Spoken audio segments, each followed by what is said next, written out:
안녕하세요. 오늘도 사연살롱을 찾아주셔서 감사합니다. 저는 30대 후반 여성입니다. 막내 아이를 낳기 전까지 동네 작은 가정의학과 의원에서 간호사로 근무했어요. 매년 가을쯤 독감 예방주사를 실시하는데 저는 그곳에서 남편보다 지금의 시부모님을 먼저 알게 되었어요. 지금에야 애나 어른 할 것 없이 독감 예방주사를 맞지만 12년 전만 해도 어린아이 빼고는 예방접종률이 그리 높진 않았어요. 그래도 연세가 있으신 분은 종종 주사를 맞으러 오셨는데 그때 전 지금의 시부모님을 처음 보게 되었어요. 어찌나 다정해 보이는지 시아버지의 손을 꼭 잡고 병원에 들어온 시어머니를 보며 나도 나중에 결혼하면 꼭 저렇게 늙고 싶다고 생각할 정도였어요. 사람들이 보는 눈은 비슷하다고 하죠. 나중에 알고 보니 저희 시부모님은 이 동네에서 금술 좋기로 유명하신 분들이셨고 다른 간호사 선배의 말을 듣기로 시어머니는 당뇨와 혈압, 그리고 고지혈증 등 저희 병원에 자주 오시는 단골 환자셨어요. 그리고 언제나 그런 시어머니와 시아버지는 동행하셨죠. 접수를 시작으로 병원에서 시어머니를 아기 대하듯 보살피기로 소문이 자자하셨습니다. 처음 보는 간호사 아가씨네. 시어머니는 주사를 준비하고 있는 저에게 먼저 다정하게 말을 거시더라고요. 네, 이번 주부터 근무하게 됐어요. 인물이 아주 곱네. 감사합니다. 어머님도 엄청 미인이세요. 처음 본 시어머니와 전 그렇게 간호사와 환자로 서로 첫인상이 참 좋았어요. 그렇게 제가 근무한 지 3개월 즈음이 되었고 시어머니는 여느 때처럼 혈압약을 처방받기 위해 시아버님과 병원에 찾으셨어요. 그리곤 저에게 내가 정말 고민을 여러 번 하다가 얘기하는 건데 우리 간호사님은 애인 있나? 라고 물어보지 않겠어요? 전 너무 놀라서 네? 하고 당황한 기색을 보였죠. 그런 저에게 시어머니는 내가 너무 놀라게 했나? 사실 나한테 아들이 하나 있는데 볼 때마다 둘이 잘 어울릴 것 같아서 라며 말끝을 흐리셨어요. 전 그제야 애인은 없는데 아직은 연애할 생각이 없어서요 라고 대답했고요. 사실 저는 그때 8년 사귄 남자친구와 결혼 직전까지 갔다가 헤어졌고 그 후유증으로 연애는커녕 남자를 만날 생각이 전혀 없던 때였어요. 저의 대답에 시어머니는 그래? 아쉽네 라며 서운한 얼굴빛을 보이셨고 전 그런 시어머니를 보기가 민망해 더 분주하게 움직였어요. 그렇게 시간이 또 흘러 시어머니의 다음 진료일이 잡혀있던 날이었어요. 지난번 일이 있었지만 시간도 꽤 지났고 개의치 않으려고 마음을 먹고 있는데 시어머니는 이번에 시아버님이 아닌 지금의 저희 남편을 데리고 병원에 오셨습니다. 어머, 오늘은 아드님이랑 오셨네요. 접수처에서 다른 여자 간호사가 톤이 살짝 업되어서는 설레는 듯 말을 했고 전 그 소리에 시어머니와 동행한 남편 얼굴을 봤어요. 훤칠한 키에 뚜렷한 이목구비. 누가 봐도 남편은 남들에게 호감을 살 만한 훈남이었어요. 그 순간 저는 그냥 애인 없다고 아드님 소개해달라고 할걸 하고 생각이 들 정도였죠. 그러면서도 혹시 시어머니가 전에 제가 애인은 없다고 했으니까 은근슬쩍 소개하시려고 남편을 데리고 온 게 아닐까 하는 기대도 살짝 했는데 그건 저의 김칫국이었어요. 정말 시어머니와 남편은 진료만 딱 보고 발걸음을 돌렸고 전 아쉬움에 시어머니와 남편의 뒷모습만 바라봐야 했어요. 그게 저와 남편의 첫 만남이었어요. 결혼하고 나중에 남편에게 듣기로 그때 시어머님이 거기 간호사 한 명이 새로 왔는데 얼굴도 예쁘고 싹싹한 게 너무 괜찮더라. 가서 얼굴이라도 한번 볼래? 라고 남편을 데리고 병원에 온 거라고 하더군요. 그 후 종종 시어머니는 당신의 남편 대신 저희 남편을 데리고 병원에 오셨어요. 전 여느 때처럼 친절하게 응대했고 또 주사실에서 준비하는 저에게 시어머니는 우리 아들 어때? 내 아들이라 하는 소리가 아니라 생긴 건 어디 내놔도 빠질 데가 없어. 라며 운을 떼셨어요. 그래서 전 제가 봐도 미남이신데요. 주변에 인기 많으실 것 같아요. 라고 대답했고 시어머니는 그런 제 말에 손사래를 치며 아니야. 워낙에 숫기가 없어서 여태 연애도 못하고 내가 아주 걱정이 많아. 그 순간 전 마음속으로 야호를 외쳤어요. 하지만 티는 낼 수 없어서 그래요? 전혀 그렇게 보이지 않던데. 어때? 지금도 연애할 생각이 없어? 라며 기대에 찬 얼굴로 저에게 아들에 대해 다시 한번 물으시더라고요. 그렇게 저와 남편은 시어머니의 강력한 주선으로 만남을 시작했어요. 남편은 정말 듣던 대로 숫기가 없는 사람이 맞았어요. 저 성격에 사회생활은 어떻게 하려나? 궁금하던 차에 남편에게 자신의 직업이 직업 군인이라는 말을 듣게 되었고 군인 A는 대학교 이후 처음이라 기분이 이상해 웃었던 기억이 납니다. 그 후 저희는 연애를 시작했어요. 남편은 숫기가 없지만 착하고 다정한 사람이었고 무엇보다 화목한 집안에서 사랑받고 자란 티가 나서인가 사람 자체가 구김이 없어 보여 좋았어요. 요즘 우리 아들이랑 잘 만나고 있나? 사내놈이라 집에선 톡톡 물어봐도 그냥 그렇다고만 하고 얘기를 안 해줘서 내가 아주 여기 오기 전까지 궁금해서 죽겠더라니까.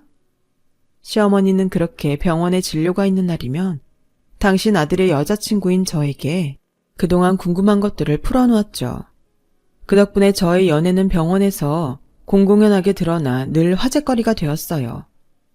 저는 처음엔 조금 부담스러웠지만 차차 시간이 지나면서 주변의 관심이 싫지 않더라고요.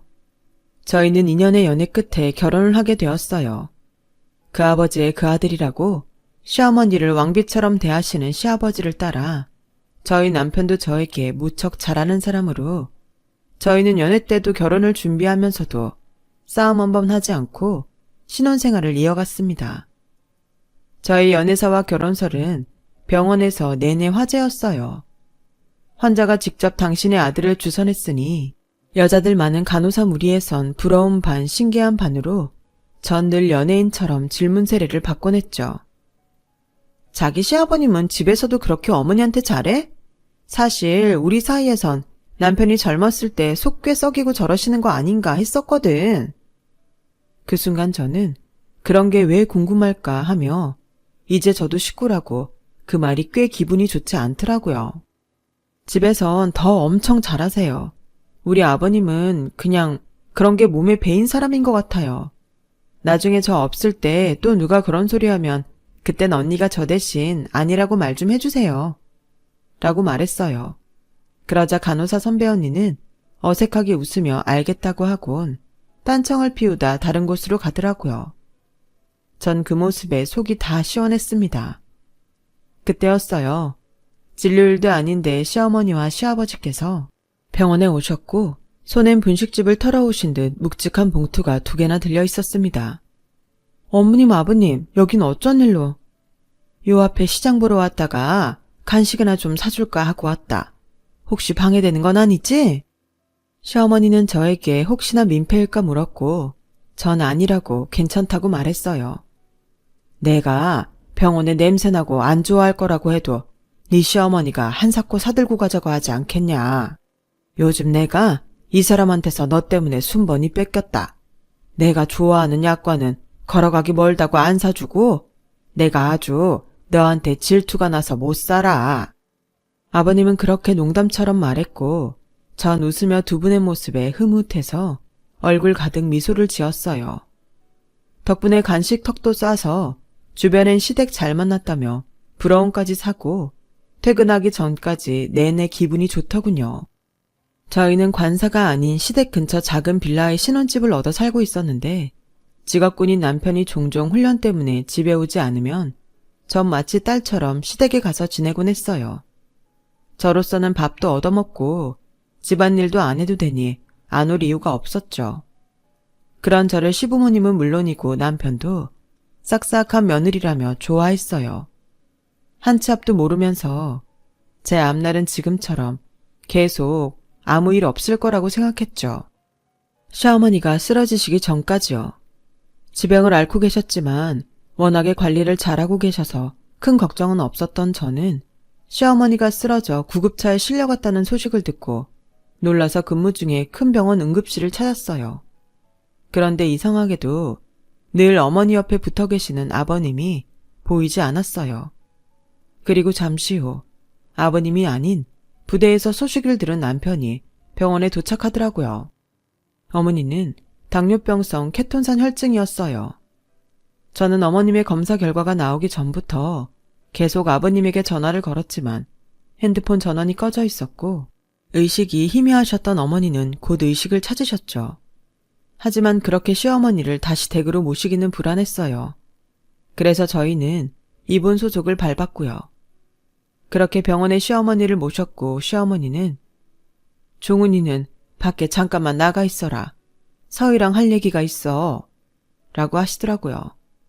전 그렇게 시어머니와 단둘이 병실에 남았어요. 지금부터 내가 하는 말 잘 듣고 네가 내 부탁 좀 들어줘야겠다. 어머니는 그렇게 말씀을 시작하셨고 전 듣는 내내 믿을 수 없는 사실에 입을 다물지 못했습니다. 어머니가 힘들게 꺼낸 이야기는 시아버님에 관한 이야기였어요. 당신의 아내만 지극정성으로 챙기던 저희 시아버지의 놀라운 비밀이었죠. 내 시아버지한테 다른 여자가 있다. 감쪽같이 속이고 10년이나 두 집 살림을 했어. 어머니는 담담하게 이야기하려 했지만 잘 되지 않는 듯 보였어요. 그도 그럴 것이 10년이나 당신을 속이며 그렇게 일편단심 연기를 했으니 누가 그 배신감을 참을 수 있겠어요. 전 어머님의 손을 꼭 잡아드렸어요. 저희 시아버님은 초등학교 교장 선생님을 하시다 정년 퇴임을 하셨거든요.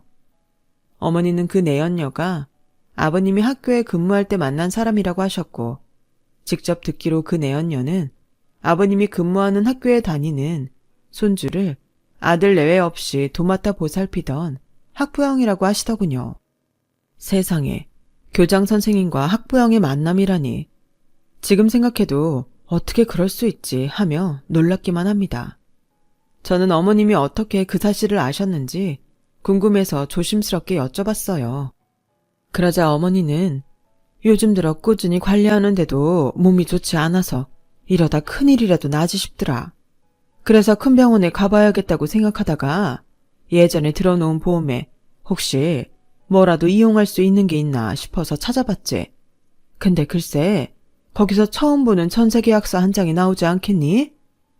어머니는 그게 뭔가 싶어 자세히 읽어봤고 아버님의 명의로 계약된 7천만 원짜리 전세계약서라는 사실을 아셨다고 해요.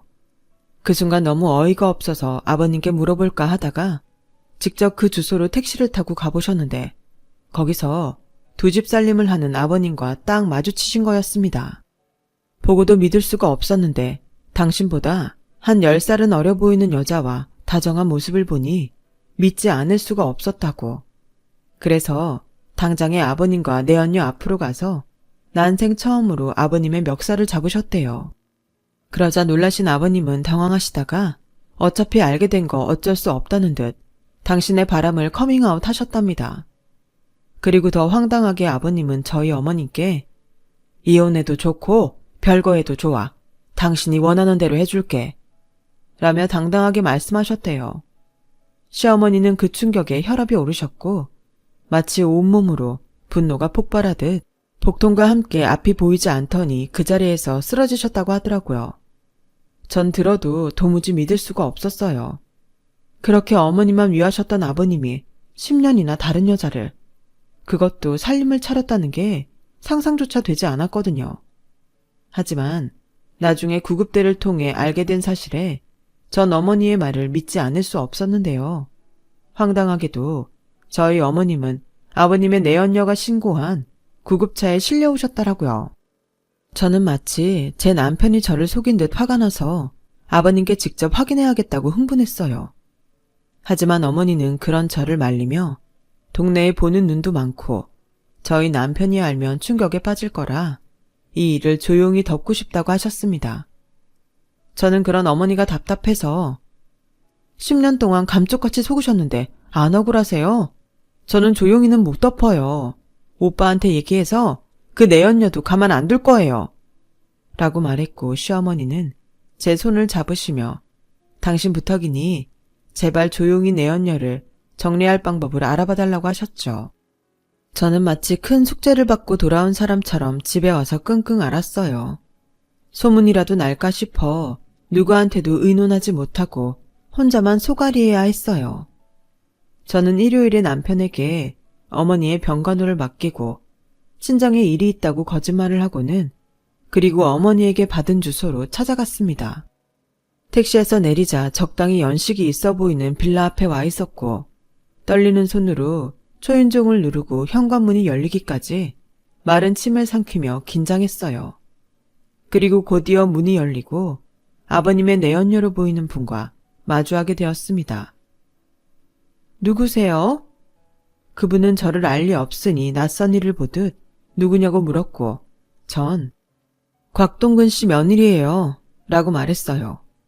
제 말이 끝나자 그분의 얼굴은 순식간에 어쩔 줄 몰라 하는 얼굴로 바뀌었고 아버님은 지금 외출 중이라 들어와서 이야기하자고 저를 안으로 안내했어요. 집 안으로 들어가니 누가 봐도 살림집의 모습이었죠. 아버님의 내연녀는 저에게 차를 내주며 저희 어머니를 걱정하는 듯 괜찮으시냐고 물었습니다. 단도직입적으로 말씀드릴게요. 원하시는 게 뭐예요? 전 적을 알고 나를 알아야 이 싸움을 할 수 있다고 생각해서 그렇게 물었어요. 하지만 대답은 쉽사리 들려오지 않았어요. 전 대답을 기다리는 게 답답해서 참을 수 없었어요.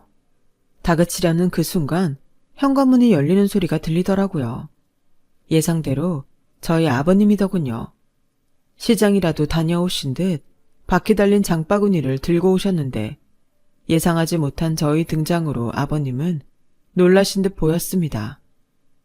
너까지 나설 거 없다. 네 시어머니 말 듣고 온 모양인데 나랑 얘기하자. 저 사람 아무런 잘못 없어. 그러니 애먼 사람 괴롭히지 말고 나와서 나랑 얘기하자. 평소 저를 예뻐해 주시던 아버님의 모습은 오간데 없고 저를 다그치며 나오라는 아버님의 말투와 행동에 저는 적지 않게 당황했어요. 하지만 그래도 어른인데 제가 버틸 수 있는 재간이 있나요? 아버님 말씀대로 전 밖으로 나와야 했죠. 아버님, 지금 어머니 병원에 계세요. 앞으로 그 죄책감 어쩌려고 그러셨어요? 전 아버님을 최대한 달래서 이야기를 잘 해보고 싶었어요. 하지만 내 잘못이다. 내가 허술해서 집사람이 다 알게 됐어. 라고 하셨고 전 당신이 치밀하지 못했다는 아버님의 말씀에 할 말을 잃고 말았어요. 잘 들어라. 아마 너도 이해는 가지 않을 테지만 저 집에 있는 사람은 내 오래된 짝이다. 없는 살림에 임용고시 본다고 식도 올리지 못하고 고생만 시키다 헤어진 내 조강지처야. 이미 할 말을 잃은 저였는데 아버님의 조강지처 말에 전 정신이 아득하게 멀어지는 듯 꿈을 꾸고 있는 것 같았어요. 그래도 애써 정신줄을 부여잡고 전 설마 어머님도 그 사실을 아세요? 라고 물었고 아버님은 아니라는 듯 고개를 저으시더군요. 순간 전 안도의 한숨이 나왔어요. 이런 순간에 다행이라고 생각하는 건 웃긴 일인데 이 일마저 어머니가 알게 되시면 그 다음은 어쩔까 싶어 무서웠습니다. 지금은 혼란스럽지만 난 네 시어머니가 하자는 대로 할 생각이다. 어머님은 남들이 알까 무서워하세요. 이런 말 제가 하게 돼서 좀 그렇긴 한데 아무리 먼저 인연이 있던 분이지만 정리하시고 예전으로 돌아오시는 건 불가능할까요? 사람이 어떻게 그러냐. 이미 다 아는 걸 몰랐던 듯 살 수가 있어. 게다가 그럼 난 또 저 사람을 2번 버려야 한다. 저 사람도 그리고 내 시어머니도 내가 죽을 때까지 책임질 생각이었는데 아버님은 그 후 말을 잇지 못하셨어요. 안에 계신 분을 2번 버릴 수 없다는 아버님의 말씀에 무슨 이야기를 한들 소용이 없다는 생각이 들어 아무 말도 하지 않았습니다. 결국 직접적으로 듣지 못했지만 아버님의 답은 예전으로 돌아갈 수 없다 였어요. 전 그 길로 병실에 계신 어머니를 찾았고 남편에게 집에 가서 쉬라고 돌려보냈어요. 어머니, 아버님 뵙고 왔는데 저 그 부탁 못 들어드릴 것 같아요. 어머니는 제 말에 많이 상심하신 듯 표정이 어두워지셨어요. 저는 그런 어머니의 손을 잡고 이렇게 말했습니다. 지금이야 덥고 예전으로 돌아가고 싶으시지만 이미 일어난 사실은 변하지 않잖아요. 힘드시겠지만 지금이라도 어머니를 위한 선택을 하시는 게 좋을 것 같아요. 압니다. 제 말이 저희 어머니께 와닿지 않을 거라는 거. 그래도 이미 10년이나 나를 배신한 사람과 계속 함께한다는 건 어머니 스스로를 더 괴롭게 할 거라는 걸 이야기하고 싶었어요. 그 후 어머니는 목소리를 잃은 사람처럼 아무런 말씀을 하지 않게 되었어요. 남편은 그런 어머니를 보며 걱정이 늘었고 저희 집엔 무거운 기운만 돌았죠. 그러던 어느 날 전 근무 중에 뜻밖의 전화 한 통을 받게 되었어요. 바로 아버님의 내연녀의 전화였습니다. 갑자기 전화해서 미안해요. 할 얘기가 있는데 잠깐 볼 수 있어요? 전 어머니한테 가봐야 할 것 같다고 병원에 이야기하고 조퇴를 했어요. 그리고 아버님의 내연녀를 만나러 갔는데 전 또다시 제 눈을 의심하게 되었어요. 예전에 집으로 찾아갔을 때와 사뭇 다른 복장과 분위기에 전 긴가민가하며 그분 곁으로 다가갔고 왔어요? 앉아요. 라는 말에 자리에 앉았어요. 그러자 그분은 저에게 계좌번호와 금액이 적힌 종이 하나를 건네며 이렇게 말하더군요. 내가 무슨 부귀영화를 누리려고 10년이나 첩생활을 했겠어요? 거기 적힌 대로 돈 보내주면 깨끗하게 사라져 줄게요. 그쪽 아버지 절대 저 못 버려요. 내가 떠나지 않는 이상 그쪽 집이 원하는 대로는 절대 돌아갈 수 없다는 얘기니까 그쪽 시어머니랑 잘 상의해서 결정해요. 저는 기가 차서 말이 나오지 않았어요. 적어도 옛사랑이 미련에 절절한 사람들이라고 생각했는데 아버님은 몰라도 그 내연녀는 속이 시꺼먼 사기꾼이었죠. 저는 어이없다는 듯 종이를 그 여자 보는 앞에서 찢었어요.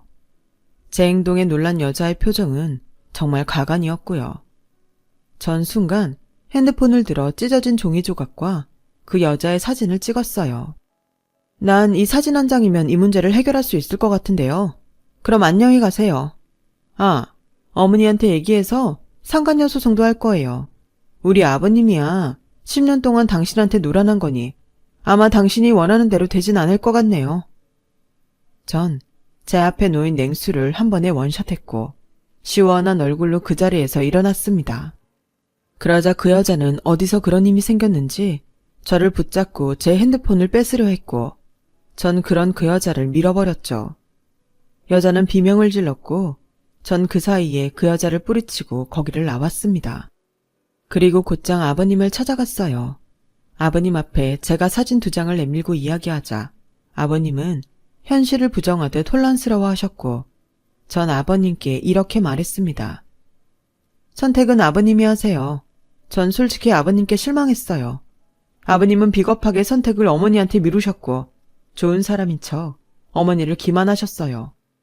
결국 어느 쪽도 아버님은 책임지지 못하신 거예요.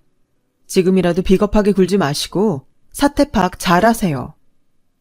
제 이야기가 다 끝날 무렵 뻔뻔한 여자는 아까와는 다른 모습으로 돌아왔더라고요.